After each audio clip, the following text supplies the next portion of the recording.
ዳት ባለን ቴክኖሎጂ ነው ሲሉ አጠር ባለ ሁኔታ የውጭ ጉዳይ ሚኒስትሩ ጊዶን ሳር ተናግረዋል። በዚህ አጋጣሚ ጠቅላይ ሚኒስትር ቢንያሚን ኔታንያሁ ለሚያደርጉት ጉዟቸው ውጤታማ ሆነው እንዲመጡ ሁላችንም እንመኛለን፣ ተስፋ እናደርጋለን። አሁን ደግሞ ቀጥታ ወደ ዶክተር ጸጋ አልፋለሁ። ጤና ይስጥልኝ ዶክተር ጸጋ። ጤና ይስጥልኝ አቶ ሽሎሞ። ጤና ይስጥልኝ አድማጮች እንዲሁም ተመልካቾች። ሰላም ነሽ ወይ? እኔ ደህና ነኝ እግዚአብሔር ይመስገን። ዛሬ በቪዲዮ ያየነሽ አይደለም? ምናልባት ትላንትና በነበራችሁ የውስጥ ምርጫ በጣም ስትሰሪ ስላመሸሽ ደክሞሽ ነው ወይስ እንዴት ነው? ብዙ ስራ አልነበረም። ትላንትና ሄደህ መምረጥ ብቻ ነው። ምንም እንትን አልነበረም። እንግዲህ የሚቀጥለው 2 ሳምንት ነው ትልቁ ምርጫ፣ ፕራይመሪስ ቅድመ ምርጫ። ያ ግን ይሄው ሰሞኑን ብዙ ሊያሰራን ነው። ይሄ ነው ያለ እንጂ ትላንትናው ቀላል ነው ነበር። ሄደህ ብቻ መምረጥ ብቻ ነው። ትላንትና የነበራችሁት እናንተ የራሳችሁ የፓርቲው ከ4000 በላይ የፓርቲያችሁ የሴንትራል ኮሚቴ ወይ ማዕከላዊ ኮሚቴ ነበር ድምጽ የሚሰጡበትና ያን የምርጫችሁን ሂደት የሚያጸድቅ ማዕከላዊ ኮሚቴ መሰለኝና እዛ ላይ 2 ነገሮች ቀርበው ነበር። አንደኛ ጠቅላይ ሚኒስትር ቢንያሚን ኔታንያሁ ከ1 እስከ 30 ባለው ውስጥ 8 ቦታዎችን እሳቸው እንዲመድቡ እንዲፈቀድላቸው፣ ሁለተኛው ደግሞ የአውራጃና የአካባቢ ተወዳዳሪዎች የሚወዳደሩበት የነበረውን ቦታ የክነስት አባላቶችና ሚኒስተሮችም እንዲወዳደሩ ካሁን ቀደም አይፈቀድም ነበርና በማለት ያለ ማጽደቅ ሲሆን የ8ቱ ቦታ በጣም በብዙ ድጋፍ ሲያገኝ ያኛው ግን በ6 ሰዎች ምርጫ ብቻ እንዳለፈ ነው። ይህ ማለት ምን ማለት ነው ዶክተር ጸጋ? ትንሽ ጠቅላይ ሚኒስትር ቢንያሚን ኔታንያሁ በፓርቲያቸው ውስጥ ድክመት እያሳዩ ነው ማለት ይቻላል ወይስ አጋጣሚ ነው? አጋጣሚ አይደለም። 2 ነገሮች። አንደኛው ጠቅላይ ሚኒስትሩ 8 አዳዲስ ሰዎችን ያለምንም ውድድር ላስገባ ብለው ሲጠይቁ 8 መጀመሪያ ጊዜ ነው። ካሁን በፊት ነበር ግን 8 ሆነ አውቅ። ያሁኑ 8ቱ በጣም ብዙ ነውና ይሄ ነበር። ሌላው ሁለተኛው የነበረው ያመራረጥ ሁኔታ ነው። ይሄ ፕራይመሪስ ቅድመ ምርጫው ላይ አሁን ቀደም አንተ እንደገለጽከው በአካባቢው ቀድሮ የክነሴት አባልና ሚኒስትር የነበሩ ሰዎች ይወዳደሩ የሚለው ጉዳይ ነው። ይሄ ማለት ካሁን በፊት ክነሴት አባል የነበረና ሚኒስትር የነበረ ሰው በአካባቢ በክልል በትንሽ ድምጽ ነው የምትወዳደረው። በትንሽ ድምጽ ተመርጠ መግባት ትችላለህ። ያ ማለት ደግሞ አዲስ የሚወዳደሩ አሉ የሚጠብቁ ተዘጋጅተው ካሁን በፊት ብዙ ጊዜ አባል ሆነው የቆዩ ለዚህ ምርጫ ተዘጋጅተው የሚጠብቁ የነሱን እድል ይዘጋዋል ማለት ሚኒስትሮችና የክነሴት አባላት ቦታውን ይይዙታል የሚል ነው። ለምንድን ነው የሆነ መሰለህ አቶ ሽሎሞ? ያውነኛው ምርጫ ብዙ ወሳኝነት አለው። አንደኛ የክነሴት አባላትና ሌሎች ወዳደሩ ሚኒስትሮች የሚለው ሐሳብ የቀረበው በጦርነቱ ጊዜ የፖለቲካ ስራ አልነበረም። ሁሉም ስራው የነበረው በጦርነቱ ዙሪያ ነው እና ስለዚህ የውጭ ስራነን ለመራጩ ማሳየት አልተቻለም የሚለው ነው። ሌላው ሁለተኛው ጠቅላይ ሚኒስትር ቢንያሚን ኔታንያሁ ለሚቀጥለው ምርጫ አዳዲስ ሰዎችን ካልጨመርኩኝ አሁን ባሉነ ሰዎች ከሄድነ የተወሰኑ ሰዎች አሉ ህዝቡ የማይመርጣቸው ተብሎ የሚጠበቅ በግምገማና በጥናት በተለይ ባነጋገራቸው ብዙውን ጊዜ በጥፎ ቃላት ሲናገሩ የነበሩ ሲዘልፉ የነበሩ ከዛም አልፎ ለጠቅላይ ሚኒስትሩ ታማኝ ያልሆኑ አሉ እና እነሱነን ማራቅ ይፈልጋሉ። ይሄ ነው ዋናው ትልቁና መጨረሻ ላይ ዋና ዓላማቸው የጠቅላይ ሚኒስትሩ ዓላማ ምንድነው? በምርጫው መጨረሻ ላይ ብዙ መቀመጫውን በራግንቶ መንግስት ማዋቀርና ጠቅላይ ሚኒስትር መሆን ነው። ይሄን ማድረግ የሚችሉበት መንገድ አሁን በትላንትናው ዕለት በቀረበው ድምጽ ቀርቦ ወደ 4500 ምንሆን የአመራሩ ኮሚቴዎች ድምጽ ሰጠን። የእሳቸው ያቀረቡት ሐሳብ ድጋፍ አግኝቷል። በመጀመሪያ ደረጃ ሙሉ በሙሉ ድጋፍ ያገኘው 8 አዲስ ሰዎች ይግቡ የሚለው ሲሆን የምርጫ ሁኔታ ግን የክልሉ ምርጫን በተመለከተ የሚለው አሁን አንተ እንደገለጽከው በ6 ድምጽ ብቻ ነው ያለፈው እና ይሄ ነው እንግዲህ የዲሞክራሲ ጨዋታ ነው። ምንም ማድረግ አትችልም። ብትስማማም ባትስማማም በዲሞክራሲ ጨዋታ የሰው ድምጽ ይበልጣልና 6 ድምጽ አሸንፏል። በአንድ ድምጽም ሊያሸንፍ ይችላል ሰው። ብዙ ጊዜ ጠቅላይ ሚኒስትር ቢንያሚን ኔታንያሁ በፓርቲያቸው ውስጥ በእውነት አይበገሬ ናቸው። ችሎታቸውን ያውቃሉ፣ ፖለቲካ ይችላሉ እና እንደዚህ አይነት ነገር አጋጥሟቸው አያውቅምና ሁሉ ጊዜ ፓርቲው መሪ ሆኖ በሚያገር የፈለጉት ነገር ያሳልፉ ነበርና አሁን ግን በተለይ የአካባቢውና የማኮዞት ወይም አውራጃዎች የተለያዩ በዛ ላይ አሁን ደግሞ ይግባኝ ብሎ አንዳንድ ቦታ ሁሉ ይግባኝ ጠይቀዋል ስለ ምርጫው ማለት ነው። አንዳንዶች ደግሞ እንዲያውም ዚዩፊም ወይም ደግሞ ስህተት ሁሉ ተሰርቷን አውቀ ሆነ ብሎ ምናምን እያሉ የሚናገሩ ሰዎች አሉ። ይህስ ምን ያህል እውነት ነው ወይስ ዝም ብሎ የተሸናፊዎች የሚናገሩት ነገር ነው? ተመልከቱ፣ መጀመሪያ ደረጃ ይሄ አሁን ከባድ የሆነበት ምክንያት ቅድም እንዳልኩ ሰዎች የተዘጋጁ ሰዎች አሉ። ከአሁን በፊት የክነሴት አባል ያልነበሩ ወይም ሚኒስትር ያልነበሩ ድሮ አዲስ ሰው ነበር ይሄንን የክልሉን ቦታ ተወዳድሮ ያጠቃ የሚችለው። በክልል አሸንፎ ለመግባት በጣም ጥቂት ድምጽ ነው የሚያስፈልግ። በ1000 ድምጽ ብቻ የገቡ ሰዎች ክነሴት አሉ በቀላሉ። አሁን እነዛ ይጠብቁ የነበሩ ሰዎች ይሄ ለክነሴት አባላትና ለሚኒስትሮች ከተሰጠ እኛ ቦታ አይኖረንም፣ ስለዚህ የኛ መወዳደር ፋይዳ የለውም እና ይሄ ነው ከፍተኛ ተቃውሞ የነበረው። በጣም ከፍተኛ በሊኩድ ውስጥ የነበረው ያ ነው። ሌላው አሁን ይግባኝ ብለዋል። የቁጥር ማጭበርበር ነበር የምርጫ የሚለው በማን ዲሞክራሲ ባለበት ቦታ ላይ የተለመደ ነው። ሽሎሞ በጣም ግን ውጤቱን ይቀይረዋል የሚል እምነት የለኝም። ለምን ሂደቱን ከመጀመሪያው ለምርጫ ሳይቀርብ ነበር የምትከራከረው። ከተከራከርክ በኋላ የሊኩድ ፍርድ ቤት አለው። ፍርድ ቤቱ አጥንቆ ድምጽ ይሰጥበት፣ ጠቅላይ ሚኒስትሩ ያቀረቡት ሐሳብ ድምጽ ይሰጥበት እንጂ ዝም ብለን አናጸድቅም ሲሉ በዚህ ምክንያት ነው የጸደቀ። ዶክተር ጸጋ እዚህ ላይ ቅድም አንቺ ተናገረ ጠቅላይ ሚኒስትር ቢንያሚን ኔታንያሁ ይህን 8 ቦታውን ለሳቸው እንዲሰጣቸው የጠየቁበት ምክንያት አሁን ካሉት የክነስት አባላቶች እንዲመረጡ የማይፈልጓቸውና በተለይ ሲመረጡ ደግሞ በከፍተኛ ደረጃ እንዳይመረጡ ይፈልጋሉ። ምክንያቱም የብሔራዊ ምርጫውን እነዚህ ሰዎች ካሉት ለብሔራዊ ምርጫው እንከን ይሆናሉና እንዳይመረጡ ለማድረግ ነው ብለሻን። ግን ጠቅላይ ሚኒስትር ቢንያሚን ኔታንያሁ 4 ዓመት ውስጥ እነዚህ ክነስት አባላቶች አሁን የምታያቸው ሲያገለግሉ ወይም መጥፎ ነገር ለህዝብ ሲናገሩ የፓርላሜንታሪ ስራቸውና ሚኒስትርነታቸው ጸጥ ብለው ነው ነበር። አንዱንም ቢሆን ይህን አታድርግ ብለው ተናግረው አያውቁም። እና እንዴት አሁን ነው ገና ያስታወሱ ማለት ይቻላል? ምን ማለት ነው? በጣም ጥሩ ጥያቄ ነው ያመጣው። ሊኩድ የዲሞክራሲ ነው። የዲሞክራሲ ፓርቲ በመሆኑ እያንዳንዱ የገባ ሰው ተመርጠው ነው የገቡት እኮ። የሌሎች ፓርቲዎችን የሌሎች ፓርቲዎችን የወሰድክ እንደሆነ የኢር ላፒድን ውሰድ፣ ምሳሌ ሊበርማንን ውሰድ። እሳቸው ስለሚመርጧቸው እነዛ ሰዎች አንድ ነገር ቢሉ የሚቀጥለው ወይ ደግሞ ወይ የሻስ ወይ የኦጽማ ይሁዲት ደግሞ ወይም ደግሞ የኻሬዲዎች ሊሆን ይችላል። አንዱ ብቻ አይደለም ነው ምሳሌ ሰጠው እንጂ ልክ ነህ። የኻሬዲዎች አለ፣ ጋንጽም አለ፣ ሊበርማንም አለ፣ ሁሉም አሉ። እና ስለዚህ እነዚህ አይነቶቹ መሪው ብቻ የሚመርጣቸው ህዝቡ የፓርቲው አባል የማይመርጣቸው የመሪውንን አባባል ያላቸውን ጸጥ ብለው ነው የሚቀበሉ። ወደ ቀኝ ወደ ግራ አይሉም። ይሄ ግን ህዝቡ መርጧቸው ስለገቡ ምንድነው የሚሉት እነሱ? እኛ ህዝቡን የመረጠን ኔታንያሁ የፓርቲው ሊቀመንበር ቢሆኑም ልክ እሳቸውን እንደመረጠው እኛም ተመርጠን ነው የገባ ነው። አየው እኛም ተመርጠን ነው የገባ። ምሳሌ በጣም ይደንቀኝ የነበረው በዚህ በእንዲህ ዲሞክራሲ በሆኑ ፓርቲዎችና ዲሞክራሲ ባልሆኑ ፓርቲዎች ለምሳሌ ያክል በክነሴት ውይይት ሆኖ ጠቅላይ ሚኒስትሩ የሚገኙበት ከሆነ የተቀናቃኝ ፓርቲ የሚገኙበት ከሆነ በተለይ 40 የክነሴት አባላት ፊርማ አድርገው ውይይት ጥያቄ ካለ የተቀናቃኝ የፖለቲካ ፓርቲ መሪ የሻቲዱ የኢር ላፒድ ናቸው። የኢር ላፒድ የሚገቡ ከሆነ 23 የክነሴት አባላት አስቀድመው ገብቶ ቁጭ ብሎ ነው የሚጠብቋቸው። ሰውየው የኢር ላፒድ ሲገባ ሙልት ብለው አይንቀሳቀሱም። ላፒድ እስከሚወጣ አይወጡም። የኛ ወገን የወንዱ ግን የሊኩድ ግን እንደዛ አይደለም። ጠቅላይ ሚኒስትሩ የሚመጡ ከሆነ አረ ጠቅላይ ሚኒስትሩ ይመጣሉ ነው። ስለዚህ ዶክተር ጸጋዬ ወለሽ አሁን እኮ በአንድ በኩል እና ዲሞክራሲ መሆኑ በአንድ በኩል ደስ ይልሃል። ዲሞክራሲ እያንዳንዱ ተመርጦ በመግባቱ ነጻነት አለው፣ አይፈራም። በሌላ በኩል ግን ይሄን ዲሞክራሲ ደግሞ አንድ ላይ ጨዋታ መጫወት የማይችሉ አሉ። አየህ ከምርጫው በኋላ ዝሮ በፓርቲው አንድ ላይ ሆነ እንደ እግር ኳስ ቡድን መጫወት መቻል አለበት። ያን የማያደርጉ አሉ።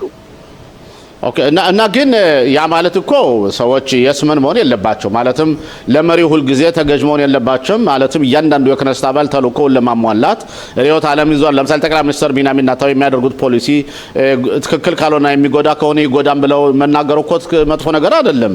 ምናልባት አይደለም ለምሳሌ በሊኩድ ይሄን ነገር ትሰማለህ፣ በሌሎቹ አትሰማም። ይሄ ጥሩ ገጽታው ነው። ገባህ? የዲሞክራሲው በሌላ መልኩ ስትሄድ ምርጫ ከሆነ በኋላ የፓርቲው ሊቀመንበር አለው የፓርቲው ሊቀመንበር በውስጥ መከራከር ያለን እንጂ በውጡ አንዱ ለመሄድ መቻል አለበት ነው በእናንተ ዶክተር ጸጋ በእናንተ በኩልም እኮ ጠቅላይ ሚኒስትር ቢንያሚን ኔታንያሁ ለምሳሌ እሳቸው ለምሳሌ ዩሊ ኤድልሽታይንን የውጭ ጉዳይና የጸጥታ ኮሚቴ አንስተው ሌላ ቀይረዋል ምክንያቱም እሳቸው እንዳለው ስላልሄደላቸው እንዲሁም የተለያዩ የክኔሴት አባላቶችም ወይም ደግሞ በጽዮኑ ታዳቲት ብነድ ሞሾ ሶሎሞን ለምሳሌ የባጸለል ስሞትሪች የሚያለውን ስላልተቀበለ እሱም ይሄዳል ስለዚህ በሁሉም ያለ ነገር ነው በአንድ ብቻ በዲሞክራሲ ቆይ ዶክተር ጸጋ ቆይ ያ ማለት ለምሳሌ ዩሊ ኤድልሽታይን እናንተ ያነሳችሁት እሱ ለሚደረገው ጠቅላይ ሚኒስትሩ የሚፈልገውን አልተገበረም ራሱን ችሎ ያካሄደ ነው በተለይ ሀሪዶቹ ትና እንዲሄዱ የሚለውን ህግ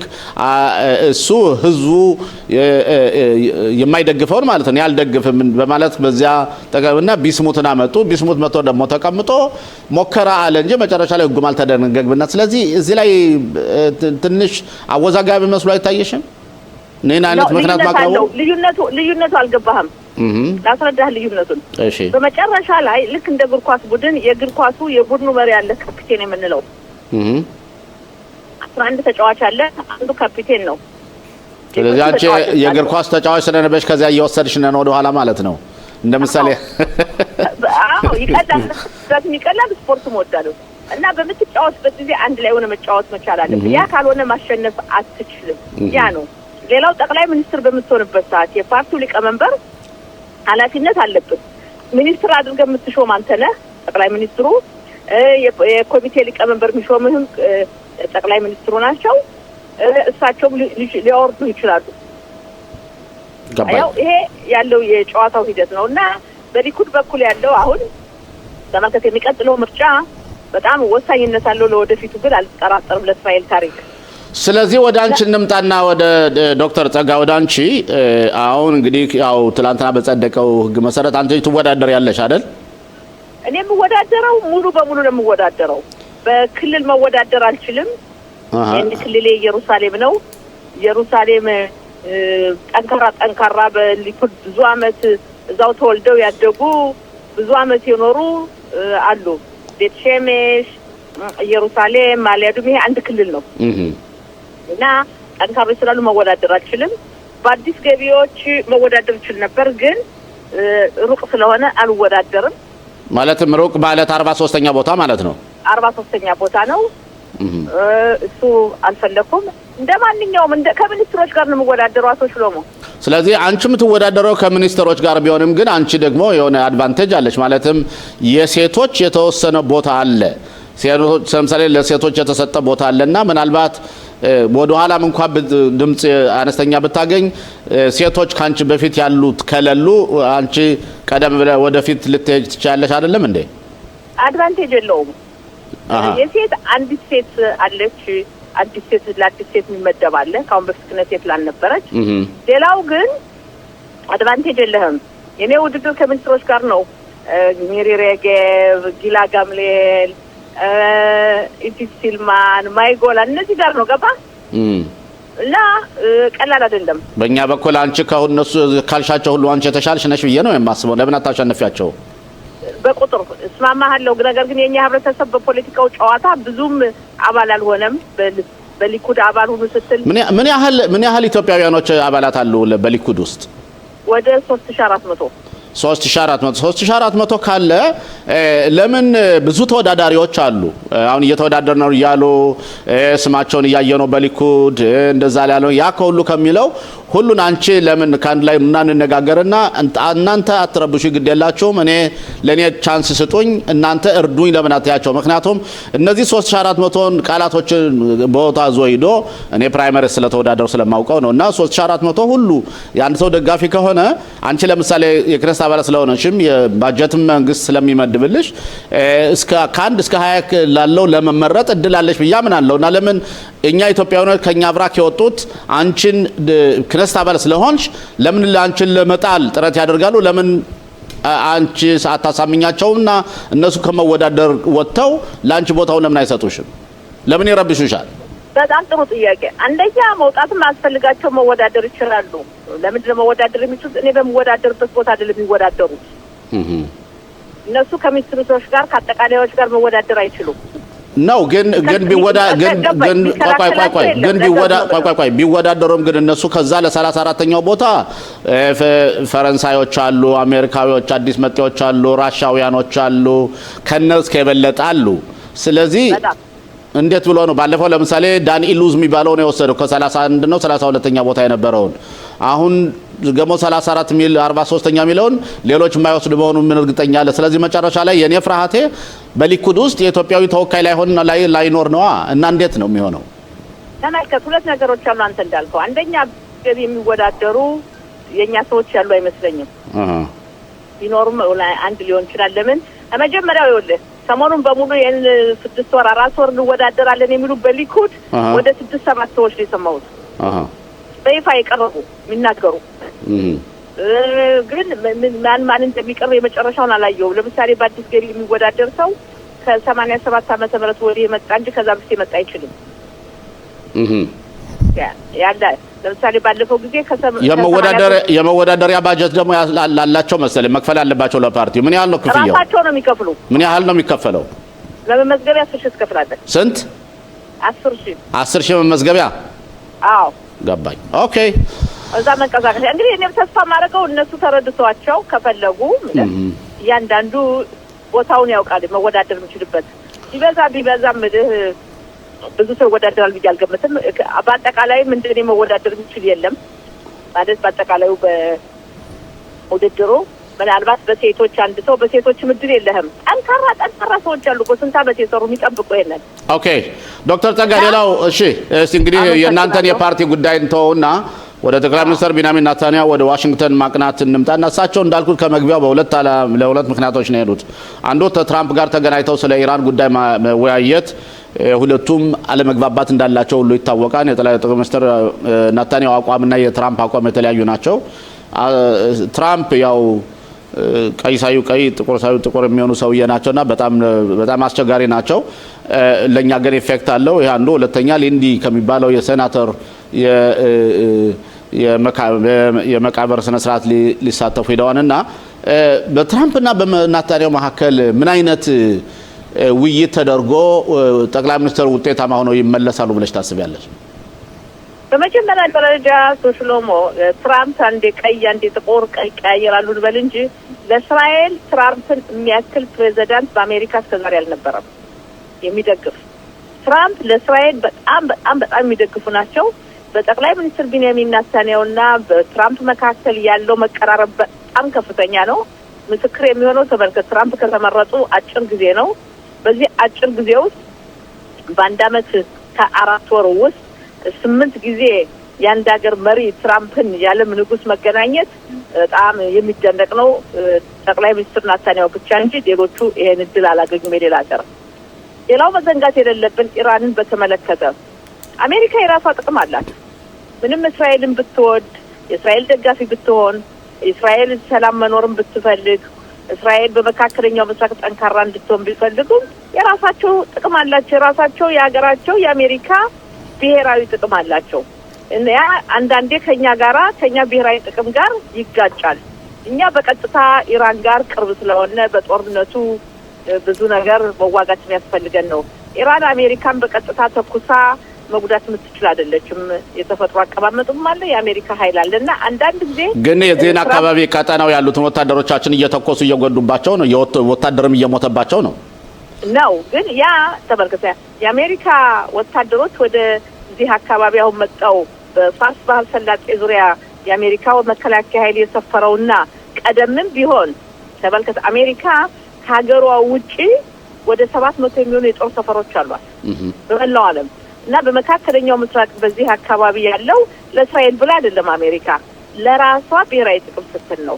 ነዳጅ አለ፣ መተላለፊያ የነዳጅ መተላለፊያ የባህር ወሽመጦች አሉ እና ከዛ በመነሳት አልፎ መጋጨት አለ። ነገር ግን በጥቅሉ ስትመለከተው ትራምፕ ለኛ በጣም ወዳጅ ናቸው እና ጠቅላይ ሚኒስትራችን መልካም ውጤት ይዘው እንደሚመጡ አልጠራጠርም። ኦኬ ዶክተር ጸጋ በሊኩድ ውስጥ በምታደርገው ውድድር መልካም ውጤት እንድታመጭ ተስፋ እያደረግን መልሰን እናገኝሻለን። እኛም ቢሆን ጠቅላይ ሚኒስትር ቤንያሚን ኔታንያሁ በሚያደርጉት ጉዞ ትራምፕን አሳምነው የሀገራችን ጥቅም አስከብረው እንዲመጡ ሁላችንም ተስፋ እናደርጋለን። አብረን ስለነበረን ቆይታ በጣም አመሰግናለሁ ዶክተር ጸጋ።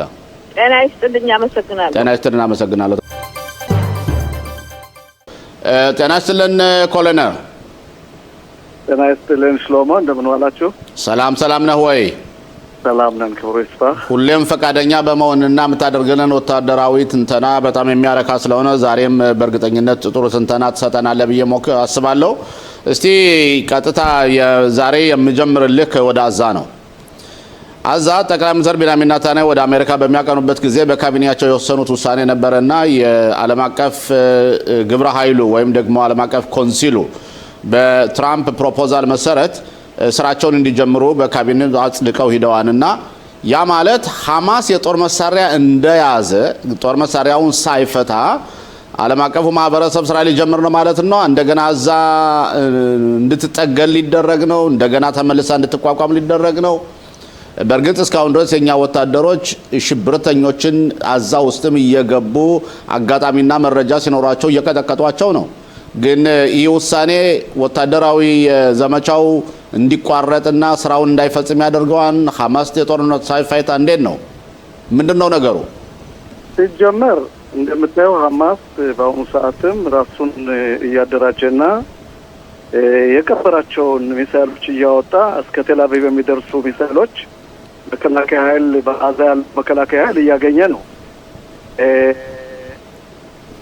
እንደሚመስለኝ ከሆነ ይህ ተቋም አንደኛ ስራ የሚሆነው አዛን መልሶ መገንባት ነው።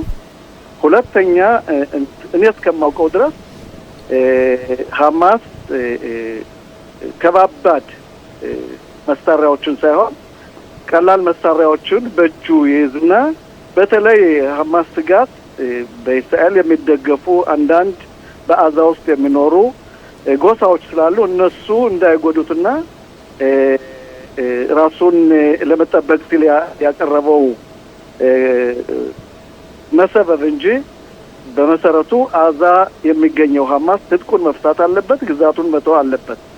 ሆኖም ግን እንደ መደራደሪያ ተብለው ከቀረቡት ከኤክስትሪም መስፈርቶች መካከል በተለየ ሁኔታ ሐማስ ትጥቄን አልፈታም፣ ትጥቄን ከፈታው እስራኤል ድጎማ የምትሰጣቸው ኃይሎች ራሴንና ግዛቴን ሊያጠፉኝ ወይም መጨረሻ ላይም እኔን የሚጎዱበት ሰዓት ስላለ አሳልፌ ወታደሮችንም ህዝቦችንም መስጠት የለብኝም የሚል አባባል አለው።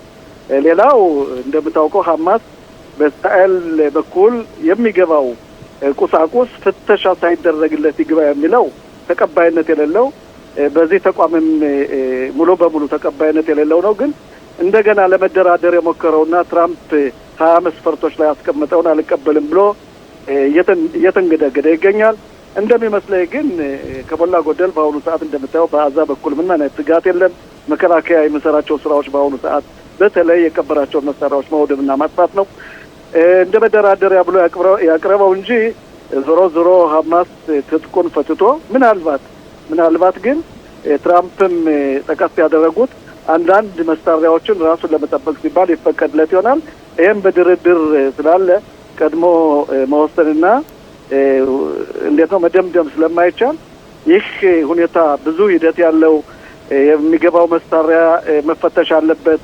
የሚገባው እንዴት ነው ቤቶችና ህንጻዎች የሚገነቡበት በሙሉ መልሶ ሐማስ በዚህ በሚገቡ ብረታ ብረቶች መሳሪያ እንዳይሰራ ክትትል መደረግ አለበት። ለብዙ አመት የሚወስድ ነው ነገሩ ቢጀመርም ለብዙ አመት የሚወስድ ሆነ እስራኤል እንደምታውቀው በኢንተለጀንት በኩልም መቆጣጠር የምትችልበትና በካሜራም እያየች ነገሮች ለሌላ ድርጊት የሚሉ ከሆነ ይሄን ነገር መቆጣጠር ትችላለች የሚል አቋም ነው ያለኝ። ይሄን ደግሞ በሂደት የምናየው ነው። ሽሎሞ አሁን አንተ የምትለው በአጠቃላይ እዚህ አነጋገር ላይ እንደሰማሁት ከሆነ ሐማስ የተወሰነ የጦር መሳሪያ ይዞ ይቀራን ሁሉን አይፈታም ብለሃል። ግን የኛ መንግስት የሚጠይቀው ጥያቄ ግን እንደዛ አይደለም። ሙሉ በሙሉ ሐማስ የጦር መሳሪያውን መፍታት አለበት። ፒሩዝ አዛ ወይም ደግሞ አዛ ከጦር መሳሪያዎች ነፃ መሆን አለባት። የተደበቀውም ከመሬት በታች ያለውም ከመሬት በላይም ያለው ነውና እንዴት ሊሆን ይችላል? ሐማስ አንተ እንደምታስበው ከሆነ የጦር መሳሪያ ሙሉ በሙሉ ያስረክባን ብለህ ትገምታለህ?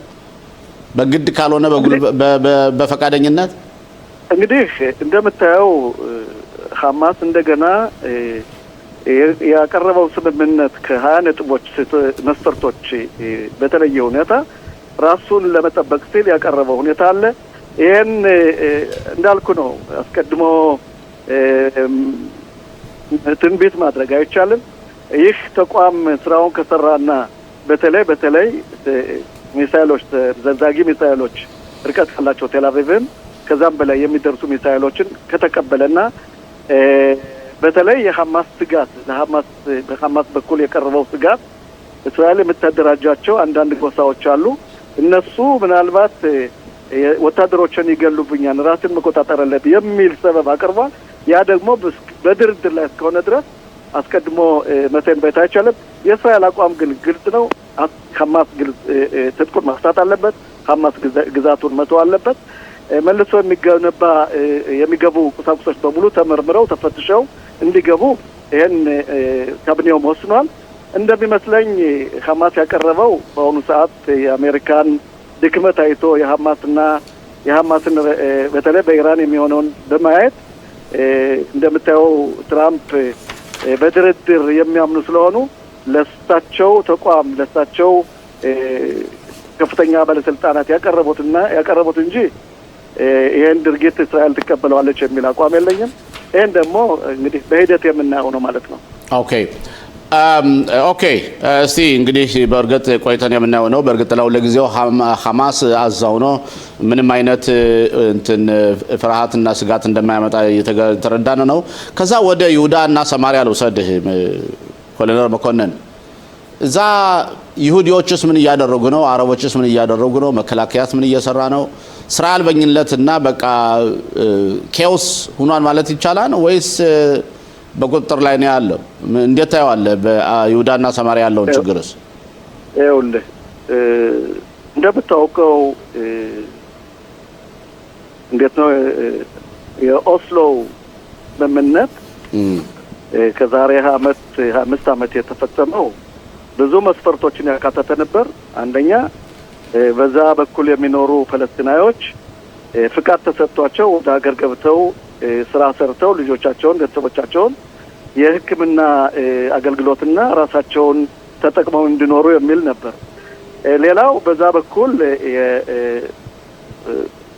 ቦታው ከ3 እና ከ4 የተከፋፈለ ነው። አንደኛ ኤ የምንለው በpalestinoች ግዛት የሚኖር ቢ የምንለው የኛ ወታደሮች ገብተው መመርመርና አንዳንድ ነገሮችን መፈተሽ የሚችሉበት፣ ሲ የምንለው ቦታ ደግሞ እስራኤሎች የሚኖሩበት እስራኤሎች በነጻ የሚንቀሳቀሱበት ውስብስብ ያለ ቦታ ነው። በተለይ ይሁዳ በሸምሮን እንደምታውቀው። ሆኖም ግን በአሁኑ ሰዓት በተለይ በዚህ ከጥቅምት 7 በኋላ አንደኛ የኛ ይሁዳውያን እንግዲህ እነዚህን ሰፈሮች አቋቋማቸው እንደምታውቀው የተለያዩ መንግስታት ናቸው። በተለይ የነራቢንና የሲሞን ፔረስ እንዲሁም ሌሎችም አንዳንድ ሰፈሮች እንዲቋቋሙ ፈቅዶ ነበር። በዚህ 2 ዓመት ግን በተለየ ሁኔታ አንዳንድ ቦታዎች ብዛት ያላቸው ቦታዎች ተቋቁመዋል። መከላከያ በአሁኑ ሰዓት እንደ ሰው ጥረቱ ይሄንን ለመቆጣጠር እየሰራ ነው። ሆኖም ግን አንደኛ እነዚህ palestinaዎች ስራ የላቸውም። ይሄ ደግሞ ድርጊታቸውን ይፈትሹ ነው። ድርጊታቸውን ቢፈትሹና በሰላም ቢኖር ኑሮ ምንም አይነት ችግር አይመጣም ነበር። እንደምታየው ሚሳኤልና አንዳንድ ድሮኖችም እያገቡ እንግዲህ እንደ ጥቅምት 7 ለማድረግ የሚሞክሩበት ጊዜ አለ።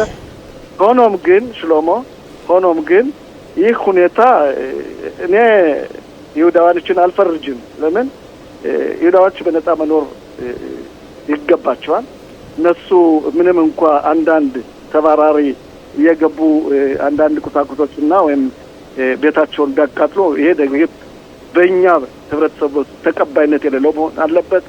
መንግስት ይሄን ነገር መቃወም አለበት። ይሄ ነገር ዞሮ የሚጎዳው እስራኤልና እነዚህ ሰፈሮች ስለሆነ ይሄን ነገር አክርሮ መቃወም አለብን። ሆኖም ግን መከላከያ እንደምታውቀው ሌት ተቀን ስራውን እየሰራ ነው። ያ ቦታ እንግዲህ እስከምታውቀው ድረስ በዚህ 2 ዓመት ትንሽ ተረጋግቶ ነበር።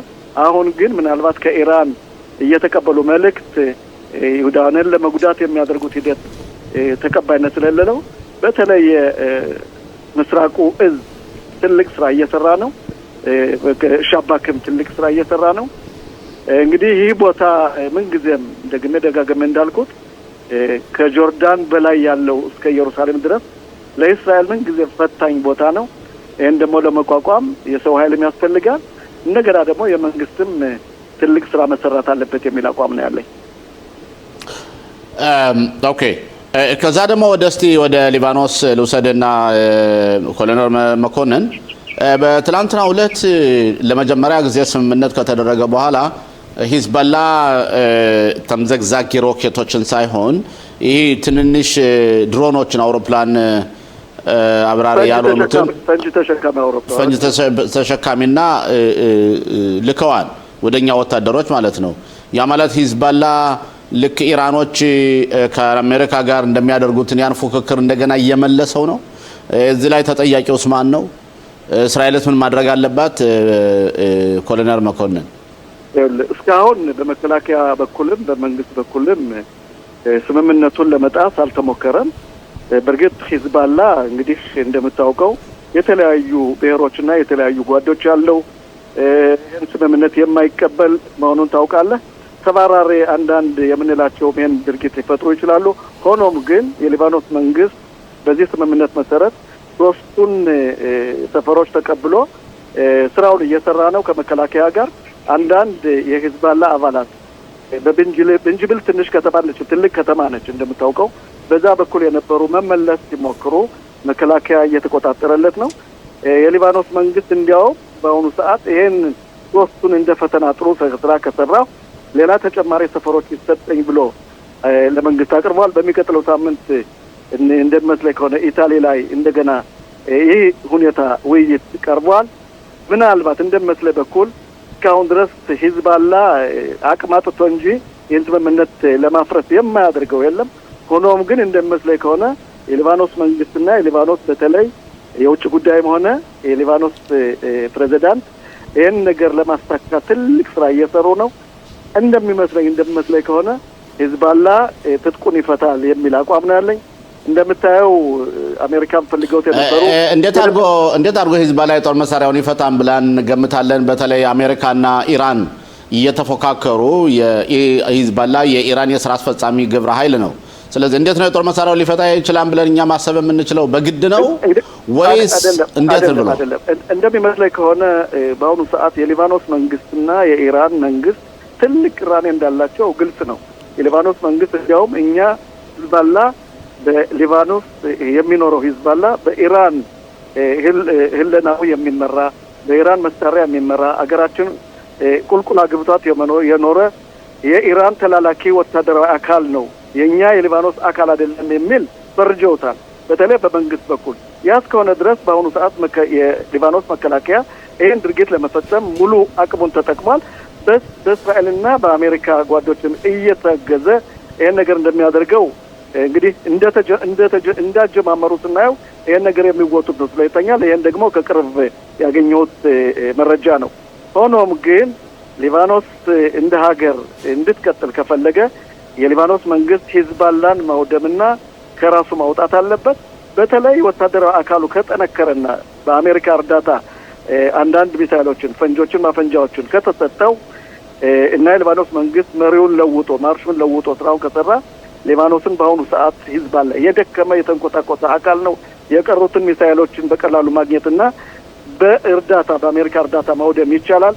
የቀረው ህዝቡ ደግሞ እንደምታየው ተርቦ ተጠምቶ በዳህያ በሚባለውና በሊባኖስ ሀገር በሀገሩ ላይ ተሰዶ የሚኖር ህዝብ እስከሆነ ድረስ የሊባኖስ መንግስት ከጠነከረ ይህን ነገር ለማድረግ እርዳታ ያስፈልገዋል። እርዳታ ደግሞ ከአሜሪካና ከእስራኤል እየተሰጠ ነው። ሆኖም ግን አትርሳ፣ የኢራኑና የአሜሪካው ጦርነት በሰላም ካልተፈጸመ ኢራን እየዛተችና እየፈከረች ባለችበት ሰዓት ሂዝቦላም ሆነ ሁቲም ሆነ ሐማስም ትጥቃቸውን ለመፍታት ፈቃደኛ ይሆናሉ የሚል አቋም የለኝም። አሜሪካ ማሸነፍ አለባት። ካላሸነፈች ግን ዞሮ እንደምታየው የእስራኤል ችግር ነው የሚሆነው። ኮሎኔል መኮንን እዚህ ላይ እንደምታየው ኢራኖች ሽንፈታቸውን ተሸክመው ግን እንዳሸናፊ ሆነው ነው ቀርበው ያልና አሁን ሲፈልጉ ሆርሙዝን ይዘጋሉ። አሁን ደግሞ ሌላኛውን ምፍራጽ ወይም ደግሞ ሌላኛው አካባቢ ደግሞ በሁቲዎች በሳውዲ በኩል የሚተላለፈውን የመርከብ መተላለፊያ ለመዝጋት ውሳኔ ወስነዋል። ሚሳኤሎችን ይተኩሳሉ። የአሜሪካ ወታደሮችም እየገደሉ ነው። አሜሪካ ግን ትሄዳለች፣ ትመታለች፣ ትደበድባለች እና መጨረሻ ላይ አሜሪካ እንደ አፍጋኒስታን እንዳደረገችው ሮጣ ትወጣለች ብለህ ታስባለህ? እነሱ እንደዚያ ነው የሚያስቡት ኢራኖች። ይሄ ምናልባት የኢራን ከተለምዶ እንደሚያውቁት አሜሪካ ብዙ ጊዜ መዋጋት አቅም የላትም የሚል አባባል አላቸው። ሆኖም ግን በአሁኑ ሰዓት በመካከለኛው ምስራቅ የሚገኘው ኮማንድ ፖስት አድሚራል ሚካኤል ለ2 ሳምንት የሚሆን ፕላን ነድፈዋል። ኢራንን ጠቅለል ባለ ሁኔታ ለመውጋትና ወደ ሰላም ወደ ድርድር እንድትመጣ የ2 ሳምንት ውጊያ ነድፍ አድርገዋል። ያ ይሆናል አይሆንም የትራምፕ ውሳኔ ነው። ሆኖም ግን ከተለምዶ እንደምታውቀው በየትኛውም ቦታ የአሜሪካ ጦር ኃይል ጦርነት አሸንፎ አያውቅም። ስለዚህ ያን ምናልባት ተመርኩዘው አሜሪካ ምን ያህል ጊዜ መቆም ትችላለች እያሉ እያወናበዱ ነው። እንደምታውቅ የአሜሪካ ጦርም ትላንትናም ኢራን ውስጥ አንዳንድ ቦታዎችን በተለይ ሽራዝ በምንለው ቦታ ጎድቷል። በኢራቅ በኩል ያሉ በኢራን መንግስት የሚደጎሙ ወታደራዊ አካሎችን የኢራን አብዮታዊ አባላት ያሉበት ጄኔራሎችን ተገለዋል። ለዛም ነው ትላንትና የኢራን ወታደሮች ወደ ጆርዳን ሚሳኤሎችና እንዲሁም ወደዛ አካባቢ ላሉ ሀገራት እንደ ባህሬን እንደ ኤሚሬት በምንላቸው የመተኮስ የሚፈልጉት። ሆኖ እንግዲህ የትራምፕ ውሳኔ እየተጠበቀ ነው። ትራምፕ ደግሞ በምንም ተአምር ይሄን ጦርነት ጥለው የሚሄዱ አይመስለኝም። ምክንያቱም አሜሪካ ሀያላን ሀገር ናት፣ መሸነፍ የለባትም። እንደሚታሰበው ከሆነ በእውነት ለ14 ቀን ፍቃድ ከተሰጣቸው ኢራን በተለይ ሚሳኤሏን፣ የማምረቻ ኃይሎቿን፣ መንገዶቿን፣ ድልድዮቿን ካጣች ምናልባት ውስጣዊ ፍንቀላ መንግስት ሊደረግበት ይችላል የሚል ሀሳብም አለ። ይህ ነው በዚህ በኢራንና በአሜሪካ ያለው። በዚህ በኩል በሁቲዎችና በሳውዲያ የሚደረገው ግን ከ2 ሳምንት በላይ ያለ ውጊያ ነው። እንደምታየው ሳውዲያ ሁቲዎችን እየደበደበች ነው። ሁቲዎች ደግሞ በዛ በኩል ያለውን ሰልባድ የሚባለውን በር የመርከብ ማለፊያዎችን ዘግተዋል። በዛ በኩልም ግብጽ ተቃውሞ አቅርባለች። ምክንያቱም ዞሮ ያ የመርከብ ማለፊያ የሚጎዳው ግብጽን ነው፣ ሌሎችን ሀገራት ነው። ይህ ደግሞ እንደሚመስለኝ ከሆነ በግብጽ ታግዞነት ወደ መፍትሄ ይደርሳል የሚል አቋም አለኝ። ምክንያቱም ያ በር ተዘጋ ማለት የብዙ ግብጻውያን ጉሮሮ ተዘጋ ማለት ነው። የብዙ ሳውዲያን ጉሮሮ ተዘጋ ማለት ነው። ይህ ደግሞ እንደማይሆን አልጠራጠርም። ግብጽ ሀያላ ነገር ናት፣ እንደምታውቀው ብዙ ወታደራዊ አላላት። በአሁኑ ሰዓትም እነዚህን ሀገራት በሚሳኤል በሚተኮስበት ሰዓት እያገዘችና እየረዳች ነው። ይሄ እንግዲህ አንድ ተስፋ ነው ያልነበረ የዚህ ሳምንት የተፈጠረ ስለሆነ ምናልባት የምናየው ሂደት ጥሩ ሊሆን ይችላል። ኦኬ ኮሎኔል መጨረሻ ጥያቄ፣ ጠቅላይ ሚኒስትር ቢንያሚን ኔታንያሁ ዋሽንግተን አቅንተው ነበረ። በትራምፕን እሳቸውና የእሳቸው ቲም ከትራምፕ ቲም ጋር ተገናኝተው ነበርና ስለ ጦርነቱ ሁኔታ ምን የመከሩበት ነገር ያለ መስሎ ይታያል? እንግዲህ እንደምታውቀው ጠቅላይ ሚኒስትራችን የሄዱት አንድ ሌንዚ የሚባል ከ40 ዓመት በላይ ሴኔተር የነበረ የእስራኤል ትልቅ በሁሉም እንግዲህ ግዛቶች ትልቅ የእስራኤል ደጋፊ የነበሩ በእውነት በየጊዜው እስራኤልን የደገፉ የእስራኤል መሳሪያ ስጧት ብለው የጮሁ ትልቅ ሰው ባልታሰበበት ሰዓት ሞተዋል። ለእሳቸው ቀብር ስነ ስርዓት ለመገኘት ነው የወጡት። እግረ መንገዱ ግን ትራምፕ አግኝተዋቸዋል። ግላዊ ግንኙነት አልነበራቸውም። ከስታፋቸው ጋር ነው ግንኙነት የተደረገው። እንግዲህ እንደምታውቀው ከሆነ ብዙ ነገሮች አልወጡም። ምናልባት ግን ጠቅላይ ሚኒስትሩ ያቀረቧቸው አንዳንድ መረጃዎች ሊኖሩ ይችላሉ። በተለይ የማኮሽ ተራራ ከምንለው ላይ እንደምታውቀው የማኮሽን ተራራ እኛም በካሜራ እየተመለከት ነው የሚል አባባል አላቸው። በዛ በኩል መረጃ አቅርበው ሊሆን ይችላል። ይህን ደግሞ እንግዲህ እንደምታውቀው እስራኤል በዛ በኩል ጥሩ የሆነ የስለላ ድርጅት ስላላት ጥሩ መረጃ አቅርበዋል የሚል አቋም አለኝ። ሆኖም ግን ብዙ አልተነገረም። ይህን ደግሞ በሂደት የምናየው ነው ማለት ነው። ኦኬ ኮሎኔል መኮንን በጣም አመሰግናለሁ። ድጋሜ እስከምናገኘ ድረስ ለጊዜው በጣም አመሰግናለሁ። ደህና ቆይልኝ። እኔም በጣም አመሰግናለሁ። ደህና ቆዩልኝ። ኦኬ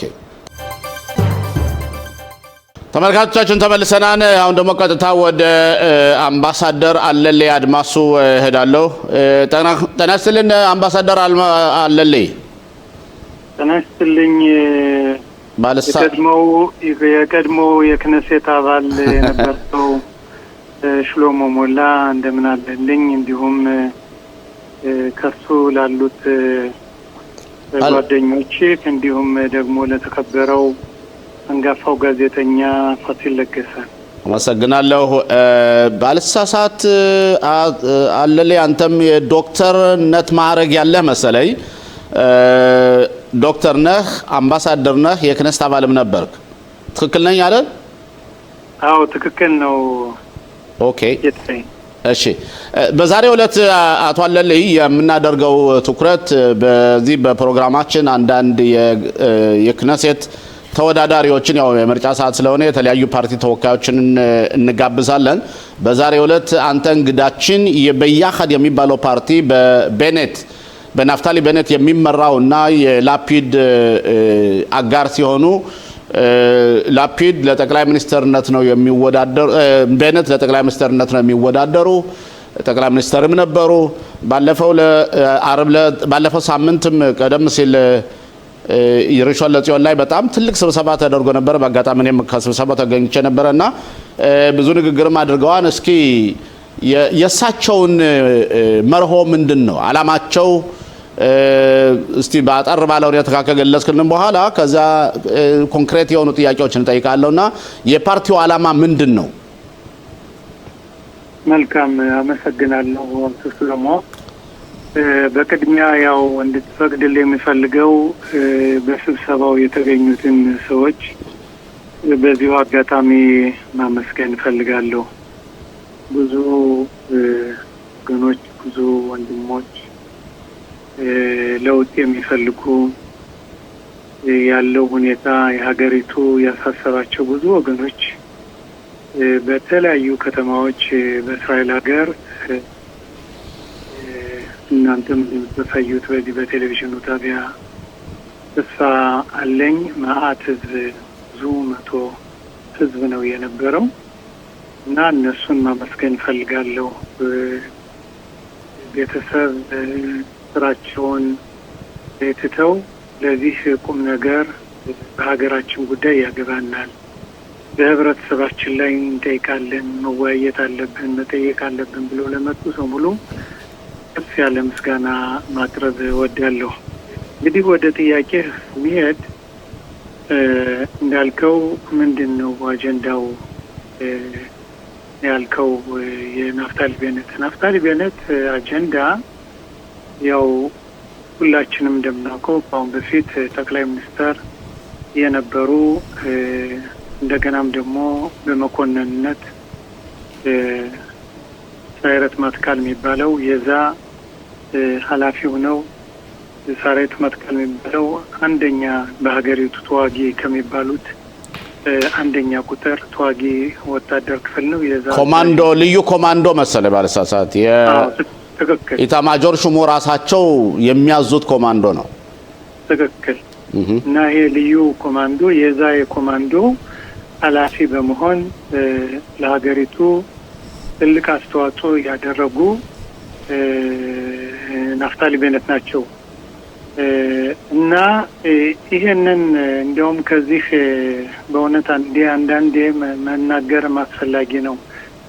እኔ በጉግል ገብቼ ሳይ ስለ ሰውየው ታሪክ አባቱ ድሮ አፓርታይድ አሜሪካዊ ናቸው። አባቱ ነፍሳቸውን ይማረው እና እሳቸው በአሜሪካ በነበሩበት ጊዜ በኋላ የስድስቱ ቀን ጦርነት እንደገና የዮም ኪፑር ጦርነት ሲሆን ወደዚህ መጥተው ተዋግተዋለኝ። ግን ከዛ ፊት በነበሩበት ጊዜ በአሜሪካ ከወላጅ እናቱ ጋር ጥቁሮችን ፋብሪካ ውስጥ እንዳይሰሩ ይከለከሉ ነበረ። በተለያየ መስሪያ ቤት ድሮ ከ70 ዓመት በፊት ማለት ነው። ከ70 ዓመት በፊት በ60 ዓመት በፊት በጣም ትምህርት ቤት የተለየ ነው የሚማሩት። በአውቶቡስ አብረው ሄዱ ነጮች ጋር እና አባቱ የጥቁሮች የመብት ተከራካሪ ነበረ። የራሱ የአባቱ ፋብሪካ ነበር። አሁን እኔ ከፋብሪካዬ ማንም አያዘኝም ብሎ አባትየው ጥቁሮችን ሲያሰራ እስር ቤት ገብቷል ብዙ ጊዜ እና የሰውን ልጅ መብት ተከራካሪ ነው የነበሩ አባቱ እና ይሄንን ምለው ምንድነው አታፖህ ውሎ ነው ፍለርሆክ ማየት ይባላል ይሄ ናፍታሊ ቤነት የተገነባው የተመሰረተው ትምህርቱም ህቤቱ ያደገው የሰዎችን እኩልነት መብትነት የሚጠብቅ የሚያምን በእኩልነት የሚያምን ሰው ነው እና የሱ አጀንዳው ምንድነው እዚህ ሀገር እንዳልነው ካሁን በፊት ጠቅላይ ሚኒስተር ነበሩ እንደገና መከላከያ ሚኒስተር የትምህርት ሚኒስተር የኢኮኖሚ ሚኒስተር ሁላ ነበረ እና ይሄንን በዚህ እንዳለ ሆኖ ያለው አጀንዳ እስራኤል በሸባብ ኦክቶበር አጋጠማት ችግር እልቂት ጦርነት እስካሁን ድረስ በዛ ነው ወደ ፖለቲካው የተመለሰ እንጂ በጣም ሀብታም በቂ ገንዘብ ያለው ኑሮ የተመቻቸ ምንም ከሀገሪቱ ምንም ደሞዝ የማይፈልግ ሰው ነው ነገር ግን ይሄን ሲሆን አላይም በማለት ወደ ፖለቲካው ተመልሶ አሁን የተሰሩትን ያሉትን ችግሮች ማስተካከል አለብን ባለፈው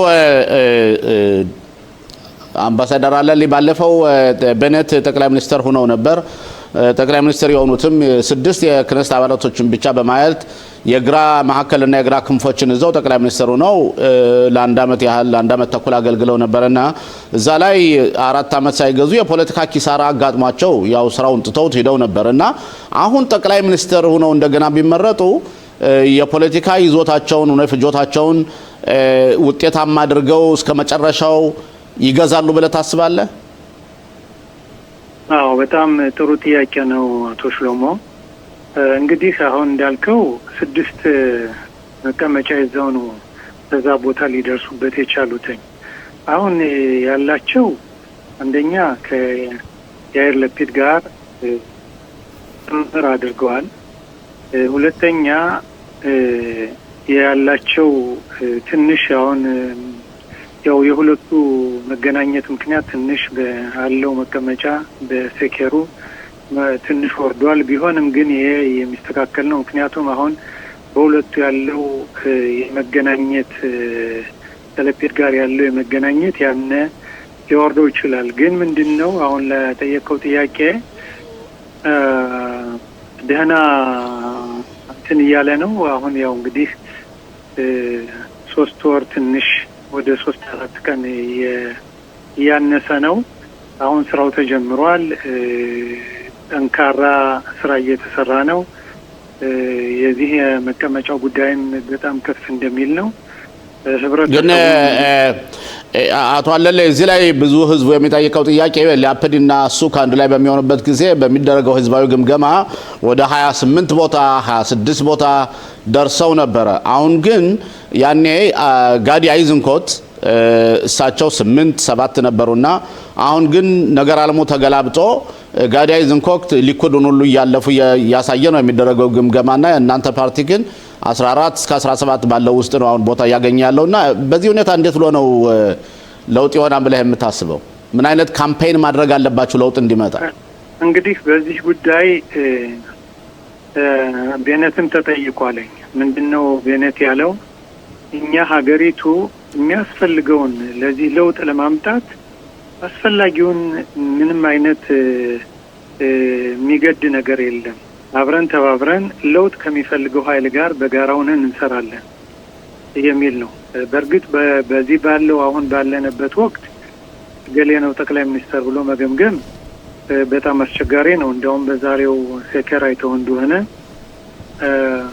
ቤኔት 45% ሲያገኝ ነታንያው 40% ነው ለጠቅላይ ሚኒስተር እጩ ሆኖ የትኛው ይበልጥ ይመረጣል በሚለው በዚህ እንደዚህ አይነት ያለና ግን አቶ አለሌ ይሄ እኮ የቀጥታ የጠቅላይ ሚኒስትርነት ምርጫ ቢሆን ኑሮ በእርግጥ አንተ የምታውቀው አርጉመንት ትክክል ነው። መጨረሻ ላይ የእስራኤል ሀገር የፓርላማ ሲስተም እንደምታውቀው አንተ የፓርላሜንታሪ ሲስተም ነው ማለት የጥምር መንግስት ነው። ስለዚህ ትልቅ ድምጽ ያገኘው እሱ ነው ወደ ጠቅላይ ሚኒስትር ሆኖ ሊሾም የሚችለው እና ይሄንስ እንዴት አየኸው? ማለትም እንደ እዚህ ጋር እንግዲህ እናንተ እንደምናውቀው እንደገና አድማጮችም እንደሚያውቁት ስንት ሰው ያንን ፓርቲ ቅድም እንዳልከው ከ6 ተነስቶ ነው ጠቅላይ ሚኒስትር የሆነው። የሚያገኘው እንትኑ አይደለም ወሳኙ የመቀመጫ የሚወስነው ምን ያህል ሰው እዛ ከተመረጡት ምን ያህል ፓርቲዎች ያነ ለፕሬዝዳንቱ ደጋፊ ያለው ብዛት ደጋፊ ያለው የክነሴት አባል ነው እንትኑን መመስረት የሚችለው የጠቅላይ ሚኒስትሩ መንግስት ማቋቋም የሚችለው። አዎ ትክክል። ስለዚህ ይሄ ወደፊት የምናየው ጉዳይ ይሆናል። ነገር ግን አሁን ቅድም እንዳልኩ ስራው ተጀምሯል። በተወሰነ ጊዜ እንዳልከው እውነት ነው አይዝምኮት አሁን አልፎ እየመራ ነው ያለ። ይሄ እንግዲህ ምንድነው በፉክክር ያለው ሁኔታ ነው። እንደገና አይዝምኮትም ደግሞ ከቤኔት ጋር አብሮ የሚሄድ ነው። ስለዚህ እንዲያውም ጥሩ ነው፣ ጥሩ አጋጣሚ ነው የሁለቱ መጠናከር። ለምን ህብረተሰቡ አሁን እያለ ያለውን የሀገራችን ህዝብ እያለ የሚሰጠው አቅጣጫ ነው። ኦኬ ሌላው ምክንያቱም የአቅጣጫ ምንድነው ለውጥን የሚፈልግ መሆኑ ነው ህብረተሰባችን። ገባኝ። ሌላው እስቲ ወደኛ ማህበረሰብም ወደ አንተ ወደ ግልም ጥያቄ ልምጣና ላፒድ እንደሚታወቀው የኢትዮጵያ ይሁዲዎች ወደዚህ ሀገር እንደሚመጡ የሚደግፉ አይነት ጠቅላይ ሚኒስትር አልነበሩም። ማለትም የሱና ፓርቲያቸው ግን ቤኔት ባለፈውም ጥያቄ ተጠይቀው ከስብሰባው ላይ ኢትዮጵያ የቀሩት ወገኖች እንዲመጡ አደርጋለሁ፣ ያ ብቻ ሳይሆን እንዲያውም በሱዳን ሀገር ለመጡት ሰዎች ልዩ እውቅና እንዲሰጣቸው ጉዳዩን መረምራለሁ ብለዋል። ማለትም በሱዳን ሀገር እንደሚታወቀው ብዙ ሰዎች እዚያ ሞተው ቀርተዋል እና ዛሬ ብዙ የሳይኮሎጂ ችግር ያለባቸው ብዙዎች አሉ እና በእነሱ ላይ የሆነ ልዩ ትኩረት አደርጋለሁ ብለዋል። ሌላው ደግሞ ኢትዮጵያ የቀሩትን ሰዎች እንድናመጣ አደርጋለሁ ብለዋል። ግን ላፒድ አይሆንም ካሏቸውስ ይሄ ሊተገብሩት ይችላሉ ብለህ ታስባለህ? እኔ አሁን እንግዲህ መቼም ያልሰማሁትን ሰማው ብዬ አላወራም። ላፒድ የዚህ የሚቃወም አይመስለኝም እኛ ሰዎች እንዲመጡ። ግን አሁን አንተ እንዳልከው ራስህ እንደነበርክበት ጥያቄ ያው የነበረው ስብሰባ ዋናው ዓላማ አንዱ የህብረተሰባችን ኢትዮጵያ የቀሩትን በማንሳት የነበረ ንግግር የተደረገው። በዚህ አጥጋቢ ውጤት ነው የተሰጠው። ሁሉም የሰማው ነው። በሚዲያም በተለያዩ በጋዜጣም በቴሌቪዥንም ተነግሯል። የቀሩ የኢትዮጵያ ወገኖች ልክ እንደማንኛውም ህብረተሰብ ከሌላ እንደሚመጣው እነሱ መምጣት አለባቸው። አሁን የሚመራው ፓርቲውን ቤኔት ነው እንጂ ላፒድ አይደለም። የሆነም ነገር እንኳን ቢሆን ያም ሆነ ይህ ግን የኔም ጥያቄ እኔም የገባሁበትም አንዱ ያው አንተም ራስህን በክነሴት ስለነበርክ ብዙ ስታገዝ ስለነበር ምንም ጠቅላላ በክነሴት አባልም ብትሆን በህብረተሰባችን በተመለከተ አትደራደርም ነበረ እና እኔም በዛ ከገባው የማልደራደርበት አንደኛ ኑሯችን ከዚህ የሚሻሻልበትን በትምህርት፣ በስራ፣ ማህበራዊ ኑሮ ሌላም ደግሞ በዚህ በሃይማኖታችን በወገኖቻችን የሚመጡ ተመለከተ በዚህ እኔም አልደራደርበት በዚህም ለመግባትና አለኝ ልምድና ካለ ችሎታ አንፃር ለመስራት ነው። ይህ በዚህ እንዳለ ሆኖ ያው የተነሳው ቅድም ያነሳው ጥያቄ እንትን ከዛ ከአሁን ያነሳው እንዲያውም በሱዳን ለመጡ ቅና የሚሰጥ የሚል ጥያቄ ቀርቦ ነበር። ይህንንም እሳቸው ምንድን ያሉት ይህንን ሁኔታ አሁን በፊት አልሰማሁትም።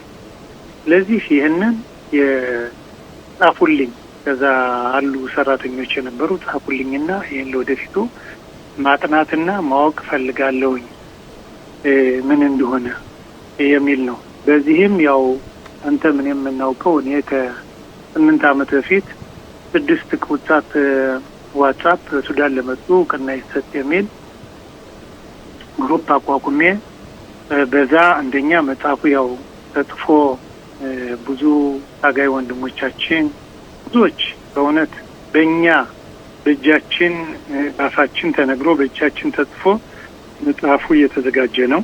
ኦኬ ይሄ ታሪካዊ እንትን ነው። ሁለተኛው ደግሞ ያው በጣም በሚያሳዝን ሁኔታ መንግስት ካሁን ድረስ እውቅና ባለመስጠቱ ብዙ ወገኖች አልቀዋለኝ ከዚህ ሀገርም የገቡትኝ ለዛ ሳይበቁ ከዚህ ዓለም ተለይተዋል። የኔን እናትም ልጠቅስ ይችላለሁኝ። ኦኬ አምባሳደር አለልኝ በእርግጥ ጊዜ ስላጠረን በእርግጠኝነት መልሰን በሌላ ጊዜም በቅርብ ጊዜ እናገኛለን። አንድ መጨረሻ ላይ አንተን ጥያቄ ልጠይቅና አንተ ስንተኛ ቦታ ሊሰጥህ ይችላል ብለህ ትገምታለህ? ወይስ ቃል ገብቶልሃን ወይስ ገና ነው? ምክንያቱም ምርጫው ከመውድ በፊት 45 ቀን ቀደም ብሎ ያው ይፋ ይደረጋል። ተወዳዳሪዎች በእርግጠኝነት ለአንተ ቃል የተገባልህ አለ መናገር የምትፈልገውን በተመለከተ አጠር ባለ ሁኔታ? አዎ እንግዲህ አንተም ተናግረው አለኝ ያው ምርጫው ሲቀረው እስከ 45 ቀን ነው ማን እንደሆነ። አሁን ያው እኔ እጩ ነኝ። እንግዲህ አንድ የታጨ ሰው ሲያገባ ነው አገባ ተብሎ የሚታወቀው እና ስለዚህ ሚዜ እናዘጋጃ አቶ አለልኝ ሁላችንም ሚዜ እንሆና። ደስ ይለኛል አብረን በክር ሚዜ ፈልጋለሁ የእንትን ሚዜ ፈልጋለሁ እሺ እና ደስ ይለኛል እና ያኔ እናውቃለን ማለት ነው። እሺ አምባሳደር አለልኝ ለነበረው ቆይታ በጣም እንሰግናለን። በእርግጠኝነት የፖለቲካ ወቅት የተለያዩ ሰዎችን እናቀርባለን። ህብረተሰባችን የዲሞክራሲ መብቱን መጠቀም እንዲችልና ማንኛው ነው ለኛ ለህብረተሰባችን ሊያገለግል የሚችለውን ብሎ በነጻነት እንዲያስቡ በተለምዶ ሳይሆን በነጻነት ሰዎች እንዲመርጡ የዚህ ቴሌቪዥን ጣቢያ ብዙ አስተዋጽኦ ያደርጋል። አብረን ስለነበረው ቆይታችን አመሰግናለሁ አቶ አለልኝ። ታናስትልኝ እኔም በጣም አመሰግናለሁ። እግዚአብሔር ያክብርልኝ። ኦኬ ያው ይሄ አይቲቪ በእውነት ትልቅ ለህብረተሰባችን አገልግሎት የሚሰጥ የእናንተን መጠናከር ኦኬ እሺ አመሰግናለሁ አቶ አለልኝ።